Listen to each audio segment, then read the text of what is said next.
Hello everyone, welcome to PW only IAS. स्वागत है आपका आज के प्रीलिम बूस्टर न्यूज़ डिस्कशन में। सबसे पहले आज के फ्रंट पेज को देखते हैं। द हिंदू के इस पेपर में अगर आप देखें तो आज इंपॉर्टेंट न्यूज़ में क्या है, तो कुछ मेजरली पॉलिटिकल न्यूज़ है, जहाँ पर जैसे महाराष्ट्र में जो शिवसेना की पार्टी है, उन्होंने बोला है कि महाराष्ट्र इलेक्शन के बाद जहाँ पर इनकी अलायंस थी बीजेपी के साथ और उन्हें बहुमत मिला है, तो इन्होंने कहा है जो बीजेपी डिसाइड करेगी हम उसके साथ जाएंगे। लेकिन एक इंपॉर्टेंट न्यूज़ जो आपको नीचे देखने को मिलती है वो है एक ट्रीटी नेगोशिएशन अभी बुसान में चल रही है, जहां इंडिया ने कहा है कि अगर आप चाहते हैं कि दुनिया भर में प्लास्टिक को कंट्रोल किया जाए तो उसके लिए जो डेवलपिंग कंट्रीज़ हैं उनको समर्थन मिलना चाहिए, उनको पेनल्टी जो पे करनी पड़ेगी। मान लो प्लास्टिक को कंट्रोल करना है, प्लास्टिक को बैन करोगे, उनसे जुड़ी हुई चीज़ों को बैन करोगे, तो जो खर्च होगा उसके लिए जो कंपनसेशन चाहिए वो कौन देगा? तो वो जब तक नहीं दी जाएगी तब तक जो डेवलपिंग कंट्रीज़ हैं, जो पुअर कंट्रीज़ हैं, वो इसे कंट्रोल कर ही नहीं पाएंगी। अब ये हो क्या रहा है पहले ये जान लेते हैं। बुसान में एक कॉन्फ्रेंस चल रही है जो असल में कही जाती है आईएनसी यानी इंटर गवर्नमेंटल नेगोशिएशंस कमेटी की ये एक मीटिंग है। असल में जो यूनाइटेड नेशंस एनवायरनमेंट प्रोग्राम है यूएनईपी, ये इसको रन करती है। यूनोपी द्वारा रन किया जा रहा प्रोग्राम, इसका 5th अधिवेशन है ये। उसी के अंदर बात की जा रही है कि इंटरनेशनल जो ग्लोबल प्लास्टिक ट्रीटी है उसको नेगोशिएट किया जाए, ग्लोबल प्लास्टिक ट्रीटी, जिसके तहत बात ये की जा रही है कैसे प्लास्टिक का प्रोडक्शन कम किया जाए और कैसे प्लास्टिक की जगह जो सस्टेनेबल इक्विपमेंट्स हैं या सस्टेनेबल अल्टरनेटिव्स हैं उनको बढ़ावा दिया जाए। लेकिन इंडिया ने खुल के सामने आकर कहा है कि जो आप बातें कर रहे हो वो तभी रियलाइज हो पाएंगे जब आप कंपनसेट करोगे। जो खर्च हो रहा है उसकी पूर्ति में जिन चीज़ों की ज़रूरत है, जब तक आप उसको पेमेंट नहीं करोगे तब तक हम या बाकी जो कंट्रीज़ हैं वो कभी भी शिफ्ट नहीं कर पाएंगे। ठीक है, तो ये बात होगी इन चीज़ों की। आइए अब जानते हैं आज के इंपॉर्टेंट आर्टिकल्स। पहला आर्टिकल है जीआई टैग के बारे में। जीआई टैग, पहला सवाल मेरा आपसे ये होगा, जीआई टैग कौन सी मिनिस्ट्री देती है, कौन सा डिपार्टमेंट देता है? तो department of promotion of industry and internal trade ये इशू करता है जीआई टैग। किस मिनिस्ट्री के अंतर्गत आता है? तो ministry of commerce and industry, ठीक है, इसके अंदर आता है। तो किसे दिया है जीआई टैग इस बार? वो है नसरापुर क्रोशे लेस। ये नसरापुर क्रोशे लेस का एग्जाम्पल हो गया। टेबल क्लॉथ की तरह दिखता है थोड़ा सा ये, और इसको प्रोवाइड कहाँ किया गया? तो वेस्ट गोदावरी के डिस्ट्रिक्ट कलेक्टर को दिया गया। और ये एक important historical art and less craft है। क्या इंपॉर्टेंट है इसकी कि देखो, जब इंडिया में क्रिश्चियनिटी शुरू हुई थी, मिशनरी एक्टिविटीज़, तो स्कॉटलैंड से इस लेस क्राफ्ट को 1844 के आसपास, ये असल में स्कॉटलैंड में हुआ करती थी ऐसी लेस क्राफ्ट, तो वहाँ से इंडिया में जब क्रिश्चियन मिशनरीज ने काम स्टार्ट किया तो वो जो क्रिश्चियन मिशनरीज थी दुमुगदुम में जो तेलंगाना में है, उसके साथ उनका एसोसिएशन काफ़ी ज़्यादा बढ़ गया। तो ये दिखाने के लिए कैसे कि हाँ हम भी आपके साथ एसोसिएटेड हैं, इस लेस क्राफ्ट को यहाँ पर इंट्रोड्यूस किया गया था। ये अभी वेस्टर्न गोदावरी के 19 मंडल में जो है प्रैक्टिस की जाती है, जिसमें नसरापुर और पलाकोल मेजर ट्रेड पॉइंट है, तो इसीलिए इनको जीआई टैग दिया गया है। इसमें आप कॉटन थ्रेड्स के इस्तेमाल करते हुए इस तरह क्रॉशरी डिज़ाइन करते हो, तो ये गारमेंट में हो गया, हाउस फर्निशिंग या एसेसरीज में इसका इस्तेमाल किया जाता है। और ख़ास बात ये कि इस क्रॉश लेस को बनाने में मेजॉरिटी ऑफ जो लोग इन्वॉल्व होते हैं वुमेन होती है, 60% से भी ज़्यादा वुमेन इसमें इन्वॉल्व होती है। तो ये जीआई टैग देने के बाद क्या होगा कि जो नरसापुर है यहाँ के क्रोशे को जीआई टैग मिला, इसका मतलब यही ऑथेंटिक वहाँ का ये क्राफ्ट है, तो उसकी ओरिजिनलिटी, उसको बेहतर पैसे मिलते हैं मार्केट में, वो अपने को बेहतर ब्रांड कर पाएंगे, और जो नकल मार्केट में चलती है या चाइनीज़ प्रोडक्ट्स जो आ जाते हैं उनसे भी उन्हें बचा पाएगी। ऑलरेडी जीआई को लेकर एक समिट भी चल रही थी, जीआई एंड बियॉन्ड 2024 समिट, जिसमें जीआई हैंडलूम और हैंडीक्राफ्ट प्रोडक्ट्स को दुनिया भर इंडिया में दिखाया गया। देश भर के जो भी प्रोडक्ट्स हैं 10 नए सर्टिफिकेट अलाउ किए गए थे, जिसमें मिनिस्ट्री ऑफ टेक्सटाइल के द्वारा ये फंक्शन स्टार्ट किया गया था। याद रखिए जीआई टैग कौन सी मिनिस्ट्री देती है, कौन सा डिपार्टमेंट देता है। ये जो समिट थी ये मिनिस्ट्री ऑफ टेक्सटाइल ने के जो मिनिस्टर हैं उन्होंने शुरुआत की थी इसकी, और हैंडलूम एक्सपोर्ट प्रमोशन काउंसिल के तहत कोशिश ये थी कि जीआई टैग दिया जाए हैंडलूम और हैंडीक्राफ्ट के प्रोडक्ट्स को। आमतौर पे हम जीआई टैग की बात करते हैं तो आप फलों की बात करोगे, एग्रीकल्चर प्रोडक्ट्स की बात करोगे, या फिर कल्चर प्रैक्टिसेस की बात करोगे। तो इसी तरह से जब आप हैंडीक्राफ्ट को भी जीआई टैग देते हो तो उनकी जो ऑथेंटिसिटी है, जो उनकी डिमांड है वो बढ़ती है, ऑथेंटिसिटी सेफगार्ड रहती है, और कोई प्लास्टिक या चाइनीज़ प्रोडक्ट उनका जो एक नॉक ऑफ होता है वो मार्केट में नहीं आ पाता। ठीक है, तो ये हो गई नरसापुर क्रोशे लेस। कहाँ बनती है? गोदावरी, वेस्टर्न गोदावरी के रीजन में, तेलंगाना का रीजन है। क्या इसका हिस्टोरिकल रेलेवेंस है हमने समझ लिया। अगला आर्टिकल बात करता है रियांग ट्राइब के बारे में, जिसे आप ब्रू ट्राइब के नाम से भी जानते हैं। असल में इनकी डिमांड है कि इनकी जो भाषा है काउ ब्रू, उसको सेफगार्ड किया जाए। जो एक ओरल लैंग्वेज है, रिटन लैंग्वेज नहीं, ओरल लैंग्वेज है काउ ब्रू। तो काउब्रू के प्रोटेक्शन की डिमांड इन्होंने की है। त्रिपुरा की गवर्नमेंट ने कहा कि हाँ, हम सभी लैंग्वेजेस को प्रिजर्व करना चाहते हैं, और इस रिक्वेस्ट के बारे में उन्होंने बोला कि they will try to help the demand of Reang tribe कि उनकी काउब्रू लैंग्वेज को प्रोटेक्ट किया जाए। अब ब्रू ट्राइब या रियांग ट्राइब की खास बात ये वो ट्राइब है जो झूम कल्टीवेशन को प्रैक्टिस करती थी। आपने स्कूल में पढ़ा भी होगा, झूम मतलब जहाँ वो शिफ्टिंग एग्रीकल्चर, एक जगह से दूसरी जगह जाके एग्रीकल्चर करते रहे। प्लस इनकी जो ट्राइब है त्रिपुरा की सेकेंड लार्जेस्ट है। प्लस इनमें से कई ट्राइब्स जो है वो हिंदुइज्म वाली कुछ प्रैक्टिसेस को फॉलो करते हैं, और ये एक पर्टिकुलरली वल्नरेबल ट्राइबल ग्रुप में से एक ग्रुप मानी जाती है। और इनकी डिमांड है कि भाई इनकी भाषा को भी अब रिकॉग्नाइज किया जाए एज ए लैंग्वेज। और एक और डिमांड इन्होंने की है ब्रू ट्राइब ने, वो है कि इनकी जो एक इम्पॉर्टेंट ट्रेडिशनल डांस है होजागिरी डांस, और जो इनके ट्राइबल आइडेंटिटी को बढ़ावा देती है, उस दिन एक हॉलिडे होना चाहिए। तो होजागिरी डे की हॉलिडे और काउब्रो भाषा को रिकॉग्नाइज करने की बात की है किसने? ब्रू ट्राइब या रियांग ट्राइब ने। रियांग ट्राइब कहाँ रहती है? मेजरली त्रिपुरा और म्यांमार के शान प्रोविंस में भी ये रहा करते हैं। एक एक्सपर्ट कमेटी का गठन भी कर दिया है यहाँ की गवर्नमेंट ने, जो ध्यान देगी कि कैसे इसको रिकॉग्नाइज किया जाए।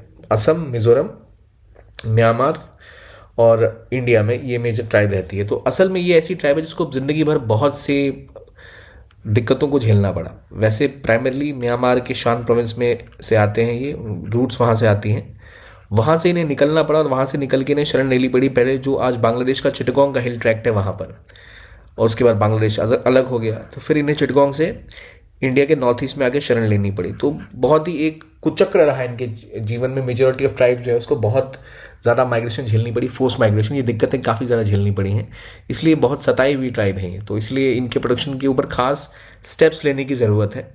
और यही बातें हैं, इसलिए जैसे हिस्टोरिकल बैकग्राउंड की बात करें तो रियांग ट्राइब की बात हो गई, कहाँ कहाँ ये माइग्रेट हो गए। काउब्रू बोलते हैं ये, जो एक कॉकपुरोक डायलेक्ट की लैंग्वेज है, तिब्बतन बर्मीज लैंग्वेज से कहते हैं। और दो मेजर इनके क्लान्स हैं, एक है मेस्का और मॉलसोई। मेस्का मॉलसोई दो इनके ट्राइब्स हैं जो ये हल किया झूम कल्टीवेशन को फॉलो किया करते थे, हिंदुइज्म को मेजरली फॉलो करते हैं। इनके जो डीटीज़ हैं, इनके देवता बुराहा, बोनीराव, सोंग्रामा, जाम्पिरा, लाम्प्रा, ये इनके रिलीजियस बिलीफ में ये इनकी डीटीज़ हैं, इनको ये पूजते हैं। होजागिरी डे की डिमांड की गई है। होजागिरी क्या है? एक फोक डांस है, और ये दिखाता है कि कैसे इनका कल्चरल हेरिटेज किस तरह का है और क्यों उसको प्रोटेक्ट करने की ज़रूरत है। तो ये रियांग ट्राइब की बात। आगे बढ़ते हैं, अगले आर्टिकल की बात करते हैं, वन नेशन वन सब्सक्रिप्शन। अब ये सब्सक्रिप्शन आपके नेटफ्लिक्स का सब्सक्रिप्शन नहीं है। अब देखिए, यूनियन गवर्नमेंट ने बोला है कि वो वन नेशन वन सब्सक्रिप्शन के समर्थक हैं। तो क्या है भाई, किस चीज़ का सब्सक्रिप्शन मिलेगा आपको? तो ये सब्सक्रिप्शन है हायर स्टडीज़ के लिए। मान लो आप रिसर्च करते हो, जब कोई भी व्यक्ति रिसर्च कर रहा होता है तो उस रिसर्च के दौरान आपको सख्त ज़रूरत होती है रिसर्च पेपर्स को पढ़ने की, साइंटिफिक पेपर्स को पढ़ने की। अब प्रॉब्लम ये होती है, कोई अगर स्टूडेंट है, कोई अगर रिसर्च स्कॉलर है, तो रिसर्च पेपर्स को पढ़ने के लिए आपको कई सारे पोर्टल्स के ऊपर जाना पड़ता है। जैसे हम गूगल सर्च का इस्तेमाल करते हैं, वैसे गूगल स्कॉलर एक प्लेटफॉर्म होता है जहाँ आप रिसर्च पेपर को सर्च करते हो या ढूंढते हो। रिसर्च पेपर्स के लिए आपको अलग अलग वेबसाइट्स पे जाना पड़ता है, जहाँ जैसे सेज पब्लिकेशन हो गई, अलग अलग तरह की पब्लिकेशंस हैं जहाँ से आपको रिसर्च पेपर डाउनलोड करके पढ़ने होते हैं कि अच्छा इस क्षेत्र में क्या काम हो रहा है। तो जब आप साइंटिफिक रिसर्च करते हो या हाई रिसर्च करते हो, हायर एजुकेशन में जाते हो, तो इन पोर्टल्स पर जाके आपको बार बार एक फ़ी देनी पड़ती है कि या तो आपका इंस्टीट्यूशन उससे एनरोल्ड हो या फिर आप उसकी आप जाकर उनसे सब्सक्रिप्शन खरीदो। जैसे जे स्टोर बहुत फेमस है जहाँ बहुत से रिसर्च पेपर होते हैं। तो आप इन तरह के वेबसाइट्स पर जाओ, इनसे सब्सक्रिप्शन खरीदो। तो एक स्टूडेंट कहाँ ही कर पाएगा? तो या तो आपकी यूनिवर्सिटी के पास इसका सब्सक्रिप्शन हो, वरना मुश्किल है। तो इंडिया की हर यूनिवर्सिटी के पास सब्सक्रिप्शन भी नहीं होता है। तो इस चक्कर में भारत के कई सारे स्टूडेंट्स इन तक पहुँच ही नहीं पाते, इन चीज़ों को पढ़ ही नहीं पाते।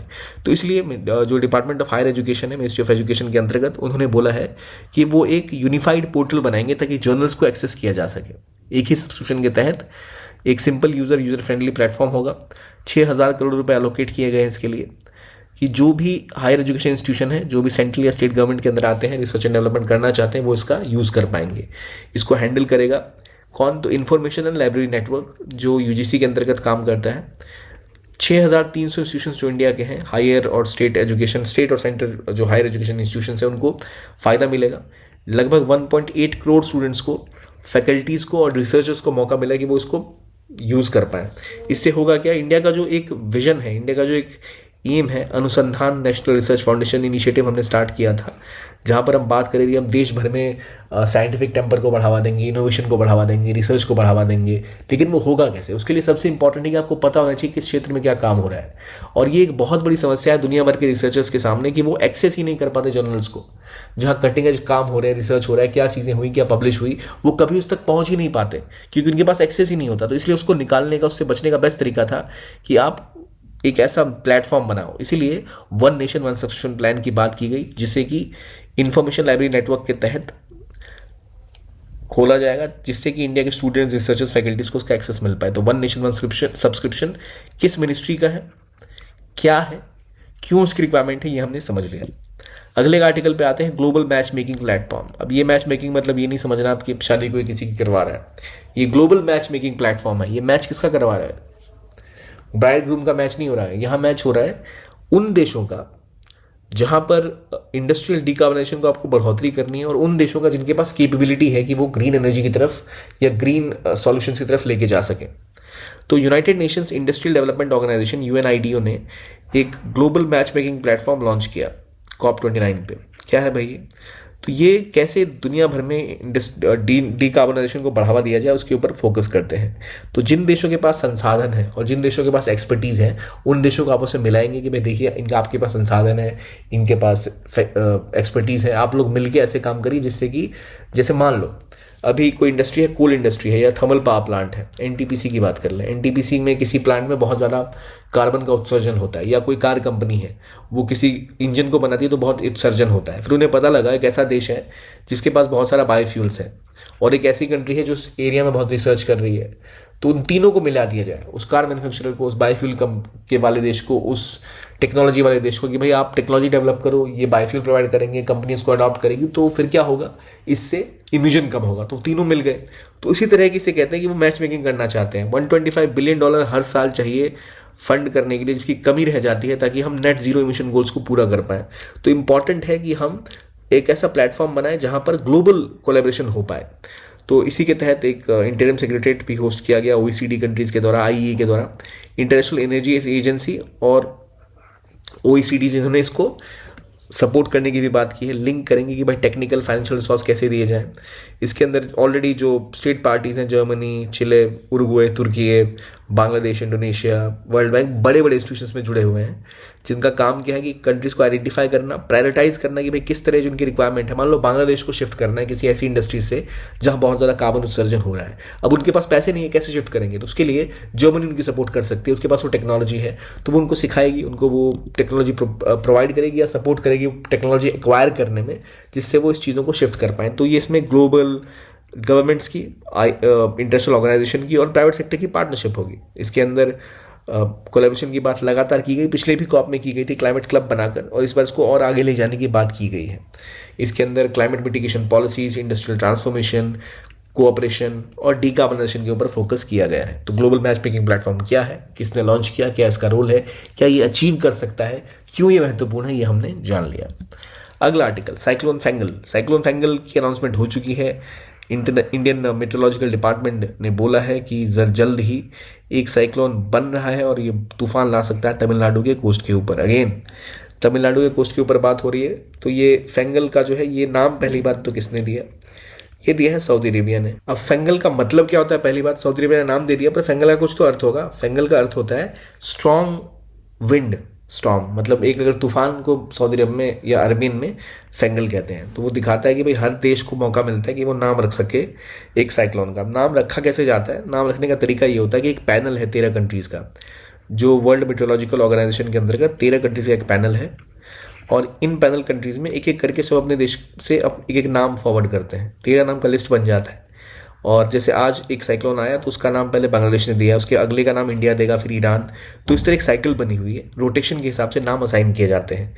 एक बार किसी साइक्लोन का नाम यूज़ हो गया, फिर वो रिटायर हो जाता है, दोबारा यूज़ नहीं होगा, तो आपको बुलबुल, फेना ऐसे नाम देखने को मिलते हैं। तो अभी जैसे फैंगल सऊदी अरब ने दिया है, इसके बाद अगला जो है उसका नाम शक्ति होगा। जो श्रीलंका ने दिया है, फिर मोन्था जो थाईलैंड का है।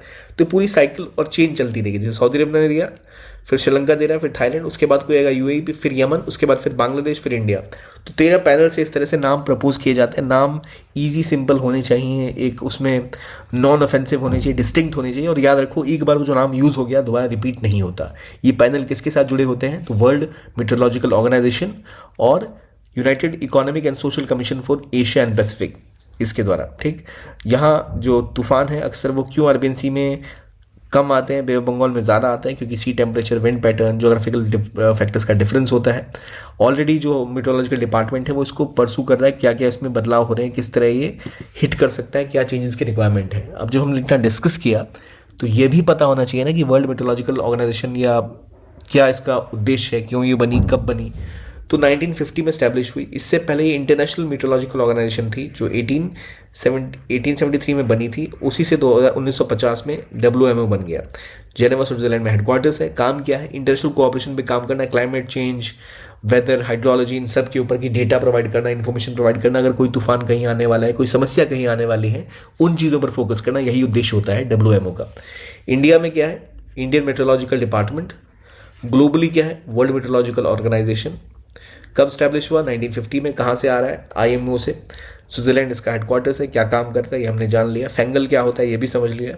तूफान क्यों ज़्यादा आ रहे हैं ये भी समझ लिया। तमिलनाडु कोस्ट को हिट करने वाला है ये भी हमने समझ लिया। अगले आर्टिकल पे आते हैं, इंटरनेशनल कोऑपरेटिव अलायंस की बात करते हैं।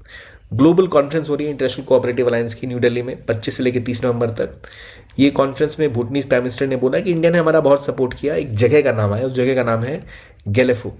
गेलेफो असल में भूटान में एक जगह है जिसको वो माइंडफुलनेस सिटी की तरह डेवलप कर रहे हैं, जहाँ पर इंडिया बहुत सपोर्ट कर रहा है, चाहे ट्रेन कनेक्टिविटी हो, चाहे यहाँ पर इन्वेस्टमेंट की बात हो। तो इंडिया वहाँ का जो सबसे बड़ा कोऑपरेटिव प्रोजेक्ट है उसमें सपोर्ट करने में सबसे आगे है। कोऑपरेटिव्स होते क्या है भाई? कई लोग साथ आते हैं, एक सहकारिता शुरू करते हैं, तो उसे आप कोऑपरेटिव कहते हैं। इस कॉन्फ्रेंस में 2 lakh primary agriculture credit societies establish करने की बात की है गवर्नमेंट ने अगले 3 साल के अंतर्गत। तो ये क्या करेगा? हर एक गांव, हर एक विलेज जो इंडिया में, हर एक पंचायत जो है वहाँ पर एक कोऑपरेटिव सोसाइटी डेवलप हो, जो मिलके काम करे, तो एक डेवलपमेंट हो सके रीजन्स का। क्योंकि कोऑपरेटिव्स की मदद से आप बेहतर वर्ल्ड बना सकते हो। बेस्ट एग्जाम्पल कोऑपरेटिव का अमूल। अमूल में कई सारे गाँव के लोग मिले, एक कोऑपरेटिव बनाई, उन्होंने अपना दूध एक साथ लाए, उनको उसको पैकेजिंग की, ब्रांडिंग की, बन के तैयार हो गया अमूल। तो उसी तरह से हम कई कोऑपरेटिव्स अगर डेवलप करें तो छोटे मोटे किसान जो हैं वो अपने आप को एम्पावर कर सकते हैं एज अ जॉइंट यूनिट, और फिर एक कुछ बड़ा डेवलप कर सकते हैं। तो इसी के तहत ये सारी बातें हो रही हैं। इंटरनेशनल कोऑपरेटिव अलायंस में आप जब बात करते हैं तो ये ग्लोबल ऑर्गेनाइजेशन है जहाँ पे जितने कोऑपरेटिव्स हैं दुनिया भर के, उनको एक साथ लाया जाता है। ये एक असल में बहुत पुरानी संस्था है जो 1895 से चली आ रही है। Oldest and largest non government organisation जो ग्लोबली है तो उसका नाम है ICA, इंटरनेशनल कोऑपरेटिव अलायंस। दुनिया की सबसे बड़ी नॉन गवर्नमेंट ऑर्गेनाइजेशन, सबसे पुरानी, सबसे बड़ी। इसमें 1 बिलियन से ज़्यादा कोऑपरेटिव मेंबर हैं, 3 मिलियन कोऑपरेटिव्स इसके पार्ट हैं। क्या करना है इसका उद्देश्य?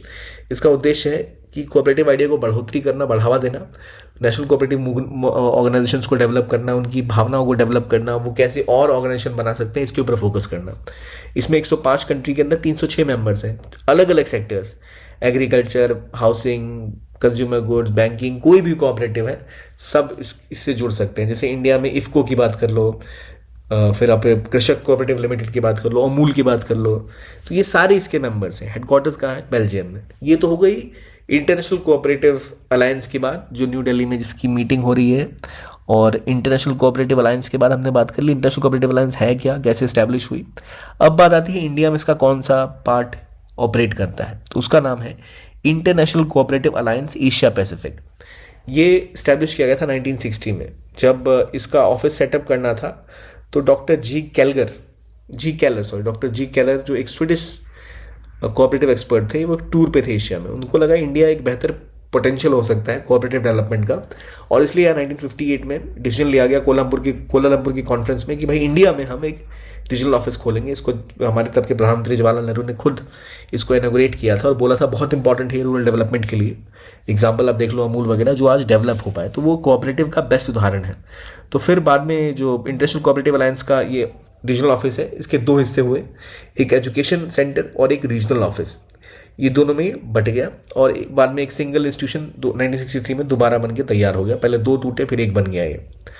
तो अब इंडिया का क्या इसमें रोल रहा है? इंडिया हमेशा कोऑपरेटिव मॉडल को बढ़ावा देता है, यहाँ तक कि इंडिया ने एक मिनिस्ट्री भी बना ली, मिनिस्ट्री ऑफ कोऑपरेशन 2021 में, ताकि हमारे में कोऑपरेटिव सेक्टर और डेवलप हो पाए, और इसको इंडिया एग्रीकल्चर, फार्मिंग, बैंकिंग, अलग अलग सेक्टर में बढ़ावा देना चाहता है। इसका फ़ायदा क्या होता है कोऑपरेटिव्स का? देखो, कोऑपरेटिव्स का फ़ायदा ये है कि आपको एक कलेक्टिव बार्गेन मिल जाता है। कलेक्टिव बार्गेन मतलब अगर आप अकेले कोई बार्गेन करने जाओ, आप छोटे से किसान हो, आपकी कोई नहीं सुनेगा।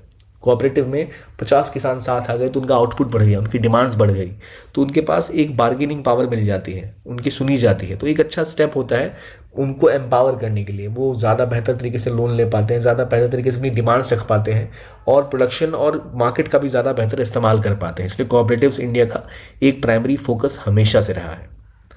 ठीक है, अगले आर्टिकल पे आए जो बात करता है पेन्नायार रिवर वाटर डिस्प्यूट की। सुप्रीम कोर्ट ने गवर्नमेंट को कहा, यूनियन गवर्नमेंट को, कि भाई एक रिपोर्ट बनाओ कि जो डिस्प्यूट है पेन्नायार रिवर पे क्या है ये, इसके बारे में उन्होंने उनसे जवाब तलब किया है। तो पहली चीज़ ये है कि भाई पेन्नायार रिवर की बात पे आए, इससे पहले देखते हैं कि क्या प्रोविजन है। अगर दो राज्यों के बीच में डिस्प्यूट है, इसका क्या सॉल्यूशन है? तो इंटर स्टेट रिवर डिस्प्यूट जब होता है दो या दो से अधिक राज्यों के बीच में, कौन रिवर को कंट्रोल करेगा, कौन कितना वाटर शेयर लेगा, कैसे डिस्ट्रीब्यूट किया जाएगा, तो उसको लेकर कॉन्स्टिट्यूशन में अलग अलग प्रोविजन है।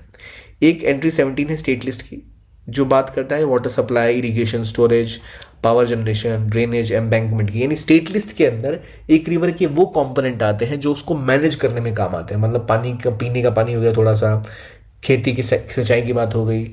लेकिन इस जो एंट्री है इसमें ये बात नहीं की गई कि भाई अगर दो राज्य कोई रिवर शेयर कर रहे हैं तो क्या करना है। जब आप यूनियन लिस्ट में आते हो और एंट्री 56 देखते हो तो वहां दिखता है आपको यूनियन गवर्नमेंट के पास पावर है to regulate and develop inter state rivers and river valleys. ठीक है, जो पार्लियामेंट द्वारा डिक्लेयर्ड हो। तो इंटर स्टेट रिवर उसको डेवलप करने की बात जब आती है तो वो यूनियन लिस्ट के एंट्री 56 में सीधा सीधा सेंट्रल गवर्नमेंट को ये पावर देता है। प्लस इंडियन कॉन्स्टिट्यूशन का आर्टिकल 262 क्लियरली मेंशन करता है कि पार्लियामेंट ही ये लॉ बना सकती है जो डिस्ट्रीब्यूशन या कंट्रोल ऑफ वाटर्स है इंटरस्टेट में, जो भी इश्यूज हैं उसके ऊपर केवल पार्लियामेंट लॉ बना सकती है। यानी कोई भी स्टेट गवर्नमेंट के पास पहली कैपेसिटी नहीं है कुछ करने की, neither during in the state list, neither in the parliament, या कॉन्स्टिट्यूशन में कहीं भी मेंशन नहीं किया गया है।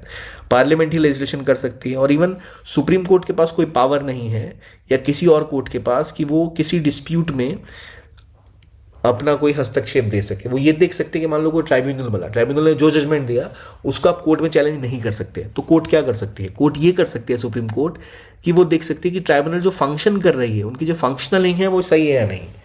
अगर उनका उद्देश्य जो फंक्शन है वो ठीक से कर नहीं रही, करप्शन है या कोई दिक्कतें हैं, तो कोर्ट कह सकती है that you are doing your work incorrectly, so इसलिए आपका जजमेंट गलत आ रहा है। लेकिन वो जजमेंट पे सीधा फैसला नहीं सुना सकती। तो इसीलिए ट्राइब्यूनल स्टैब्लिश किए जा सकते हैं। और इसलिए इंडिया में प्रोसीजर है कि ट्राइब्यूनल कैसे फॉर्म किए जाएंगे। तो एक या एक से अधिक स्टेट जब सेंटर को बोले कि भाई आप कोई हमारा डिस्प्यूट रिजॉल्व करो, तो वो एक रिजोल्यूशन के थ्रू उनके साथ कंसल्ट करते हैं, फिर एक ट्राइब्यूनल सेट कर सकते हैं। अगर वो बीच वजह से बात नहीं सुधरी तो फिर ट्राइब्यूनल डिसीजन देता है कि भाई क्या करना चाहिए। ट्राइब्यूनल के पास पहले 1 साल की डेडलाइन हुआ करती थी, और कि वो बताए भाई किस तरह ट्राइब्यूनल को स्टैब्लिश करना है, और 3 साल के अंदर ट्राइब्यूनल को अपना डिसीजन देना होता है। ये मैंडेटरी है। अब पेन्नायार रिवर की बात करें तो क्या है पेन्नायार रिवर? इसको कहते हैं, या फिर पेन्नायार तमिल में कहा जाता है। ये असल में शुरू कहाँ से होती है?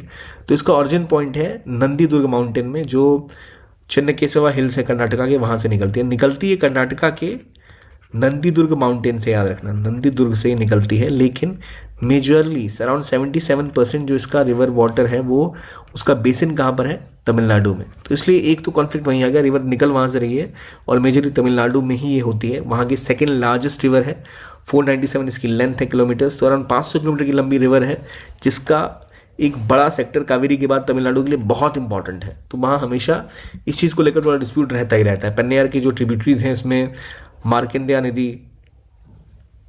कंबाइनलूर और पंबर जैसी बड़ी रिवर्स हैं। इसमें आप बेंगलुरु, होसूर, तिरुवन्नमलाई और कोदलूर जैसे बड़े बड़े जो डिस्ट्रिक्ट्स हैं, सिटीज़ हैं, वो यहाँ पर स्टैब्लिश्ड हैं। तो एक बहुत इंपॉर्टेंट रोल कल्चरल एक्टिविटी में भी करती है ये रिवर पेन्नायार। अब पेन्नायार के ऊपर क्या रिपोर्ट आती है, क्या गवर्नमेंट एक्शन लेती है, जब भी आएगा हम आपके साथ वो भी डिस्कस करेंगे। अब जरा डिस्कस करते हैं कुछ क्वेश्चन आंसर्स। बताइए, Narsapur crochet lace craft Assam की है, ट्रू या false? Hojagiri folk dance prominent cultural expression of Reang tribe. Climate Club and Work Program launched in COP28 promotes international collaboration and industrial decarbonization. Cyclone Fengal name proposed by India. Pennaiyar Amarkantak is the spot from where Pennaiyar river originate. True है या false है, क्या सही है क्या गलत है, बताइए। आई होप आपने सही किया, आंसर्स में एडिड है, देख लीजिएगा। आप कमेंट बॉक्स में लिखिए क्या इसका सही आंसर है। नरसापुर तो भाई हमने डिस्कस किया ही, असम का नहीं है, कहाँ का है, तेलंगाना का है। ये तो सही है, ये आपको यहाँ पे आंसर्स भी मिल गए।